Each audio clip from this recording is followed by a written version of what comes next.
हम वो बात रखने जा रहे हैं कि इसमें शेड्यूल कास्ट में ए और बी और सी बनाइए।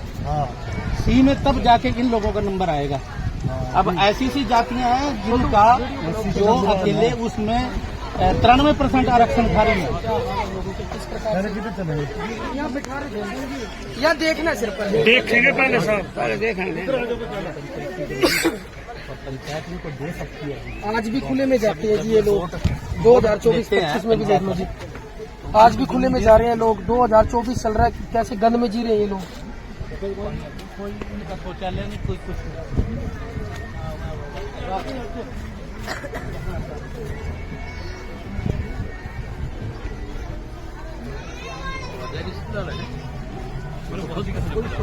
शौचालय नहीं। कहाँ गए आप? लिखो ये सब पोस्ट मुलाकात कितने दिनों में ये जगह। बहुत ही प्यारे साथी श्री डॉक्टर कृष्ण गोपाल बुटाना जी, भाई गोपी जी, हमारे आदरणीय श्री जयसिंह जी और हमारे DNT ऑल इंडिया के महासभा के अध्यक्ष हैं आदरणीय श्री बालक राम जी, वो भी हमारे बीच में आए। हम इनका भी यहाँ पर आने पर, और हमारी जो सरकार की तरफ से जो टीम गठित की है उपायुक्त महोदय जी ने, हमारे बीच में तहसीलदार साहब, कृष्णा मैडम जी व इनकी पूरी प्रशासनिक टीम आई है।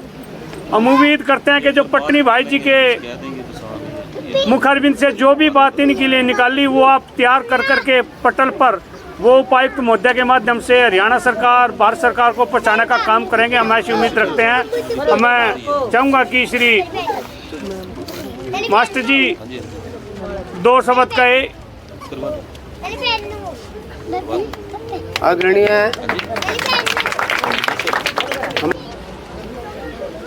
और जितने भी मेरे अधिकारी गण आए हुए हैं, मैं उनको बता देना चाहता हूं कि आज से पहले जितने भी अधिकारी आए हैं या कर्मचारी आए हैं या कोई न कोई काम करने वाले आए हैं, पटनी भाई जो भी हमारे आए हैं, इनसे ज़्यादा बढ़ करके कोई नहीं आया। सबसे अलग है।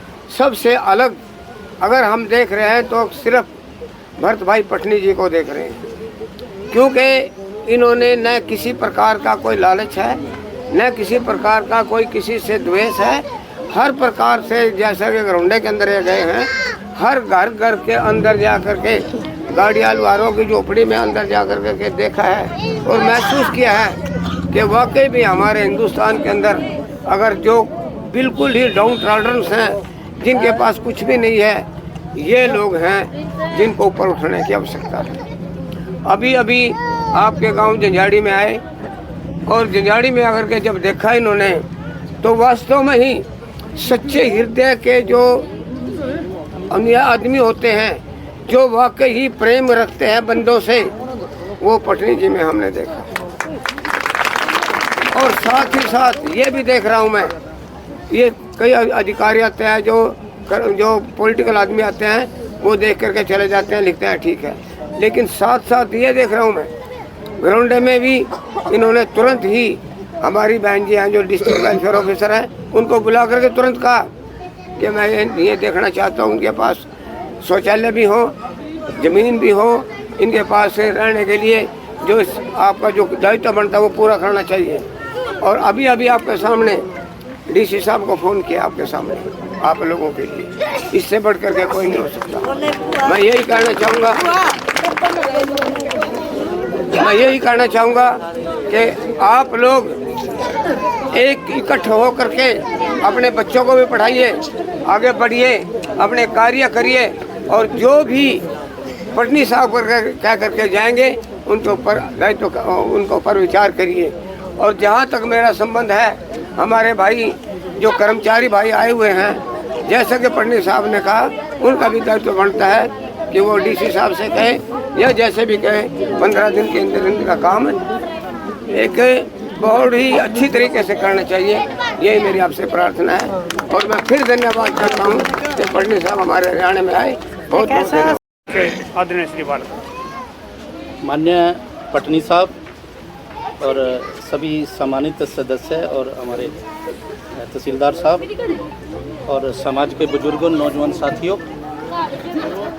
मैं 2006 से जब रैन के कमीशन बना यहाँ, उस टाइम में सर्विस पे था और सर्विस के दौरान भी मैंने 2006 से 2008 तक रैन के कमीशन में काम किया और 2014 से और 2018 तक जब तक रिपोर्ट सबमिट हुई है हिदायत कमीशन की, उसमें हम लोगों ने काम किया हरियाणा में और दूसरी स्टेटों के अंदर, क्योंकि हमारी ऑर्गेनाइजेशन 16 स्टेटों के अंदर है और हम 16 स्टेटों में इस पे काम कर रहे हैं, नॉन पॉलिटिकल। दूसरी बात यह है कि मैं ज़्यादा ना बताते हुए पटनी साहब के बारे में मैं बता रहा, हमारे जितने भी चेयरमैन आए, सब जितने भी बड़े बड़े लोग आए यहाँ, सब लोग रेस्ट हाउसों में और उसमें बैठ के उन्होंने काम किया।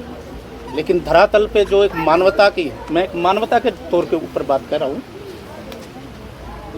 कि उन्होंने जो एक ग्रास रूट पे जो वो लोग देख रहे हैं और उसके ऊपर तुरंत कार्रवाई कर रही है। ये देखो, होना या ना होना वो बात अलग की बात है, उस पर हम इतना वो नहीं करेंगे, क्योंकि 70 साल हो गए। 70 साल में अभी तक आप लोगों के सामने ये तस्वीर है जो अभी तो ये तो कुछ भी नहीं, अभी और देखना थे। हिदायत साहब को मैं पटियाला में लेके गया था, एक उनकी बस्ती में, कुछ बंदों की बस्ती में। हिदायत साहब वहाँ पहले तो जा नहीं रहे थे, फिर लेकिन जब गए तो रोने लग गए कि मैंने अगर नर्क देखा है तो वो इस जगह के ऊपर देखा मैंने, लक्कड़ मंडी में। लेकिन उसके बाद आज तक भी उसके ऊपर कोई कार्रवाई नहीं हुई है। लेकिन हम मानवता के नाम पे सर, आप जो लोग ये देख रहे हैं और ये जो आप लोगों ने अपनी संवेदना व्यक्त की है, उसके लिए सर ये पूरा समाज और हमारी DNT पूरी टीम आपका पूरे तय दिल से सर धन्यवाद करती है। और दूसरी बात मैं इन लोगों के बारे में थोड़ा सा बता दूं कि ये जिस ज़मीन के ऊपर ये लोग बैठे हैं सर, ये पंचायत की ज़मीन है और उन सरपंच को और पंचायत बॉडी को यही लोग चुनते हैं। और अपने ही घर में आज ये बेचारे बेघर हो सकते, राशन लेने आते हैं, और जिन लोगों के पास घर भी नहीं है, जिनके पास रहने के लिए जमीन नहीं है, उनका कोई राशन कार्ड नहीं है। हमारा भी नहीं है। सबका बनना चाहिए, हाँ, एक भी इंसान ऐसा नहीं होना चाहिए। यहाँ पूरी टीम लगा दो। तो क्या गए सोशल जस्टिस वाले, वो मैडम जी, आपकी टीम और हमारे तहसीलदार जी के साथ में मैं आपको सूचना दे रहा हूँ, जितनी भी यहाँ बुनियादी सुविधा जो होनी चाहिए वो आपको करवाने की जिम्मेदारी आपकी बनती है। हाँ, बहुत बहुत धन्यवाद करता हूँ मैं आप सभी का यहाँ पहुँचने पर, क्योंकि आप एक बिल्कुल ही निचली स्तर पर रहने वाले लोगों के बीच में आए हो। इससे पहले कोई लोग विजिट भी नहीं करते, अगर आते हैं तो कोई काम नहीं करके जाता। सर, आपने अपनी आंखों देखा हाल देख ही लिया है क्या हुआ यहाँ पर। ये सर देखिए, इनकी एज 60 प्लस है, आज तक इनकी पेंशन नहीं है। और सेकंड, राशन बहुत सी दुविधा है, और जिनका राशन कार्ड बने सर, तो आज भी इनके साथ भेदभाव होता है, आज भी इनको लाइन में पीछे खड़ा किया जाता है। इतने केस बता दूंगा जो गाली देकर बात करते हैं इनसे। आज भी डिपो होल्डर गाली देके बात करता है, तहसीलदार साहब गाली देके बात करता है आज भी इनसे। जो भी इनका लाइसेंस भी सस्पेंड करो, ठीक है, उनका बात कर रहा हूँ ना, मैं तुम्हारी बात कर रहा हूँ, ठीक है।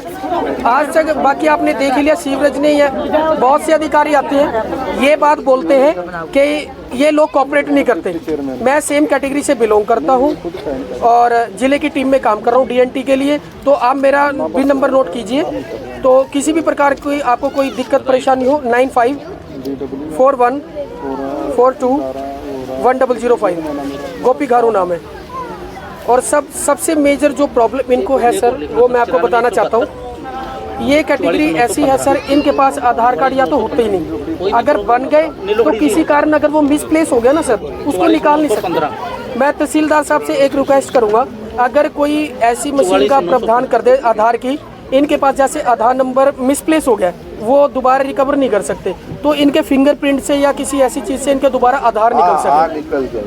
तो ऐसे प्रावधान कीजिए, बड़ी मेहरबानी हो जाएगी। हमारे बीच में भारत सरकार के अपने जो घुमंतु विभाग से भरत भाई पटनी जी, मैं इनका अपना धन्यवाद करना चाहता हूँ। उनके साथ आए अपने डिप्टी चेयरमैन जसवंत सिंह पठानिया, डेरा समाज के प्रधान गोपी चंद जी गारू, जोगी समाज के अपने पवन जी हैं, डॉक्टर कृष्ण जी हैं, बालक राम जी हैं, बड़ी सेवा कर रहे हैं, DNT के लोगों की जिले सिंह जी हैं, तहसीलदार जी, मैं सभी का धन्यवाद करता हूँ।